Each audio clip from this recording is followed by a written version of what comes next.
పాత నోట్ల మార్పిడిపై పూర్తిగా నిషేధం విధించింది కేంద్ర ప్రభుత్వం. బ్యాంకులు, పోస్టాఫీసుల ద్వారా నగదు మార్పిడికి ఇప్పటివరకు అవకాశం ఇచ్చిన కేంద్రం ఈ అర్ధరాత్రి నుంచి ఆ వెసులుబాటును తొలగించింది. రేపటి నుంచి బ్యాంకుల్లోనూ, పోస్టాఫీసుల్లోనూ ఎక్సైజ్ కౌంటర్స్ ఉండవు. పాత 500, 1000 నోట్లు ఉంటే నేరుగా అకౌంట్లలో డిపాజిట్ చేసుకోవాల్సిందే. అంతకుమించి మరో మార్గం లేదు. నవంబర్ 8న మోడీ ప్రకటన చేసినప్పుడు నగదు మార్పిడికి డిసెంబర్ 30 వరకు అవకాశం కల్పించారు. మొదటి రోజుకు 4000 మార్చుకోవచ్చని, ఆ తర్వాత నుంచి పరిమితి పెంచుతామని ప్రకటించారు. అయితే కొత్త నోట్ల కొరతతో ఆ పరిమితిని రోజుకు 2000కు తగ్గించారు. కానీ ఇప్పుడు అది కూడా తగ్గించింది కేంద్ర ఆర్థిక శాఖ. అసలు డబ్బులు మార్చుకోవటానికే చెక్ పెట్టింది. తాజాగా పరిస్థితిని సమీక్షించిన ఆర్థిక శాఖ నోట్ల మార్పిడిని పూర్తిగా రద్దు చేసింది. పాత 500, 1000 రూపాయల నోట్లను ఏం చేయాలి? అందరినీ వేధించే ప్రశ్న ఇదే. దేశ ప్రజల ముందు రెండే ఆప్షన్స్ ఉన్నాయి. 1, అకౌంట్లలో డిపాజిట్ చేసుకోవటం. 2, పాత నోట్లతో బిల్లులు, ఫీజులు చెల్లించటం. డిపాజిట్ చేసుకోవటానికి ఎలాంటి పరిమితి లేదు. పాత 500, 1000 నోట్లను ఎంతైనా అకౌంట్లలో జమ చేసుకోవచ్చు. అయితే బిల్లులు, ఫీజులు చెల్లించడానికి మాత్రం పాత 500 నోట్లను మాత్రమే అనుమతిస్తారు. అది కూడా డిసెంబర్ 15 వరకు మాత్రమే. కేంద్ర, రాష్ట్ర ప్రభుత్వాలకు చెందిన స్కూల్స్ లో ఫీజులు కట్టడానికి 2000 పరిమితి వరకు పాత 500 నోట్ల ద్వారా చెల్లింపులు చేయవచ్చు. అలాగే కేంద్ర, రాష్ట్ర ప్రభుత్వ స్కూల్స్ లోనూ ఈ వెసులుబాటు అమలవుతుంది. పాత 500 నోట్ల ద్వారా విద్యుత్, వాటర్ బిల్లుల్ని కూడా చెల్లించవచ్చు. ప్రీపెయిడ్ మొబైల్స్ ను రీఛార్జ్ చేసుకోవటానికి కూడా పాత 500 నోట్లను వాడుకోవచ్చు. ప్రజలు గుర్తుంచుకోవాల్సింది ఏంటంటే, పాత 1000 రూపాయల నోట్ల ద్వారా బిల్లుల చెల్లింపునకు ఇకపై అవకాశం ఉండదు. పాత 500 నోట్లను మాత్రమే అనుమతిస్తారు.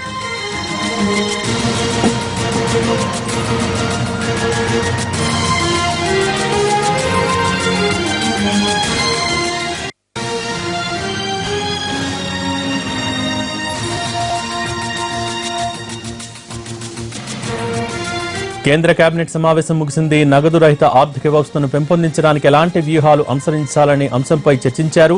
గ్రామీణ ప్రాంతాల్లో చిన్న వ్యాపారుల దగ్గర ఉండే నోట్లను మార్పిడి చేయడంపై సమాలోచనలు చేశారు. ఇక నోట్ల రద్దుకు సంబంధించి వేగంగా నిర్ణయాలు తీసుకోవాలని భేటీలో అభిప్రాయపడ్డారు. దీనికి సంబంధించి మరింత సమాచారం మా ప్రతినిధి ప్రసాద్ అందిస్తారు.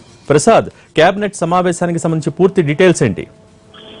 సుదీర్ఘంగా దాదాపు గంట పాటు ఈ సమావేశం జరిగింది. ఈ సమావేశంలో ప్రధానంగా నగదు రహిత సమాజాన్ని, ఆర్థిక వ్యవస్థను ఏర్పాటు చేసేందుకు ఎలాంటి చర్యలు తీసుకోవాలి, ఆ తీసుకునే చర్యలు కూడా ఎంత వేగవంతంగా తీసుకోవాలి అన్న అంశంపై కూడా పూర్తి స్థాయిలో చర్చ జరిగింది. అదేవిధంగా గ్రామీణ ప్రాంతాల్లో చిన్న చిన్న వ్యాపారులు రోజువారీ జరిగే లావాదేవీలకు సంబంధించి కూడా ఎలాంటి మార్గాలను ఏర్పాటు చేయాలి, దానికి సంబంధించి కార్డులను, డెబిట్ కార్డులు ఇట్లాంటి వాటిని ఏ రకంగా చేయాలి, అదేవిధంగా ఎక్కడ కూడా నగదు రహిత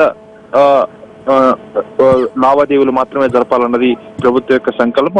అందులో భాగంగానే పన్ను చట్టాలను కూడా సవరించాలని ఇప్పటికే పెద్ద మొత్తంలో దాదాపు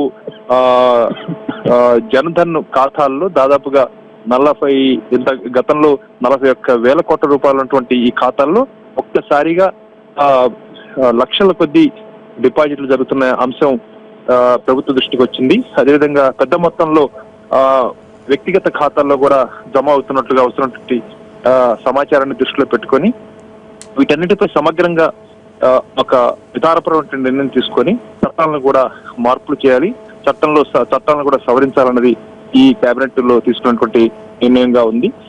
మొత్తానికి నగదు రహిత వ్యవస్థను, ఆర్థిక వ్యవస్థను రూపొందించుకోవటం, వేగవంతంగా తీసుకున్న నిర్ణయాలను అమలు చేయటం, గ్రామీణ ప్రాంతాల్లో ఆయా ప్రాంతాల్లో ప్రాతినిధ్యం వహిస్తున్నటువంటి ఎంపీలకు గ్రూపులుగా రూపొందించి వారందరికీ కూడా ఓరియంటేషన్ క్లాసెస్ లాగా ఏర్పాటు చేసి వారందరికీ కూడా ఎలాంటి వ్యవస్థను రూపొందించబోతున్నామో దానికి తీసుకోవాల్సినటువంటి చర్యలేంటి, వారి ద్వారా ప్రజలకు వేగవంతంగా అందచేయాలి ఆ సమాచారాన్ని. ఆ రకంగా ప్రజల్లో కూడా ఒక అవేర్నెస్ ని క్రియేట్ చేసేందుకు ప్రయత్నాలు చేయాలని ఈ కేబినెట్ లో నిర్ణయాలు తీసుకున్నారు. ప్రధానంగా ఈ తీసుకున్న నిర్ణయాలు చర్చిస్తున్నటువంటి అంశాలని కనుక దృష్టిలో పెట్టుకుంటే ప్రభుత్వం చాలా దృఢ సంకల్పంతో ఉంది. ఈ పెద్ద నోట్ల రద్దు, తదనంతరం వస్తున్నటువంటి మార్పులకు ఏమాత్రం కూడా సడలించే వ్యవహార శైలి ప్రభుత్వం దగ్గర లేదన్న సమాచారాన్ని, సంకేతాన్ని ప్రతిపక్షాలకు ఇవ్వాలన్న ఉద్దేశంతోనే ఉంది. ఒకవేళ ఏదన్నా ప్రధానమైనటువంటి నిర్ణయాలు తీసుకొని మార్పులు చేర్పులతో ఉన్నటువంటి నిర్ణయాలు కనుక ఉన్నట్లయితే రేపు శుక్రవారం నాడు సభలో ప్రధానమంత్రి అధికారికంగా ప్రకటించే అవకాశం ఉంది. సమావేశం ముగిసిన పార్లమెంట్ సమావేశాలు జరుగుతున్నప్పుడు ప్రధానంగా కేంద్ర మంత్రివర్గ సమావేశంలో తీసుకున్నటువంటి ఏ నిర్ణయాలు కూడా మీడియాకు అధికారికంగా తెలియచేరు.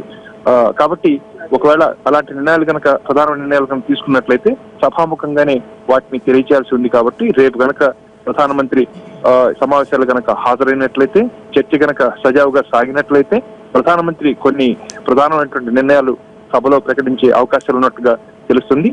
ఈ నగదు రహిత ఆర్థిక వ్యవస్థను ఏర్పాటు చేసుకోవటం, పన్నుల చట్టాలను సవరణలు చేయటం, అదేవిధంగా ప్రజలకు నగదు రహిత లావాదేవీలకు సంబంధించి ఒక అవేర్నెస్ ని క్రియేట్ చేసేందుకు పెద్ద ఎత్తున దీన్ని ఒక ప్రచార ఉద్యమం లాగా చేపట్టాలన్నది ప్రభుత్వ ఉద్దేశంగా కనపడుతుంది.